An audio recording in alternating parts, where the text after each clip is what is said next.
দেখাই যে সেক 70 degree sine 20 degree plus cos 20 degree cosec 20 degree equal to 2।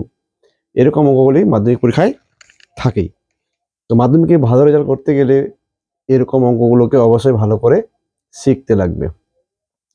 তাহলে সবার আগে শুরু করতে হবে বাম পক্ষ লিখে। তাহলে আমি বাম পক্ষ আগে লিখব, বর্গাকার বাম পক্ষ। বাম পক্ষ লিখতে হবে অঙ্কটা sec 70 degree sine 20 degree plus cos 20 degree cosec 70 degree. সেকটাকে চেঞ্জ করতে হবে।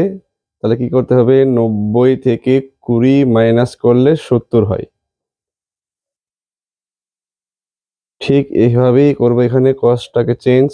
তাহলে 90 থেকে 70 গেলে এখানে 20 হবে, আর যেটা কোসেক আছে ওটা কোসেক থেকেই যাবে 70 ডিগ্রি। এবার সেক থাকলে কসেক হয়, কসেক 20 ডিগ্রি তারপরে সাইন 20 ডিগ্রি। দুইটা সংখ্যাকে সেম করতে হয়, এই অঙ্কগুলোর ওটাই নিয়ম। কস থাকলে সাইন হয় 70 ডিগ্রি কসেক 70 ডিগ্রি। এবার সাইন আর কসেক উল্টো উল্টি হয়, উল্টো উল্টি থাকলে 1, তাহলে এখানে হয় 1, 1 1 2 প্রমাণিত।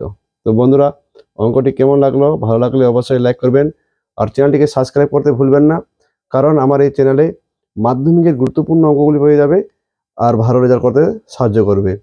ধন্যবাদ।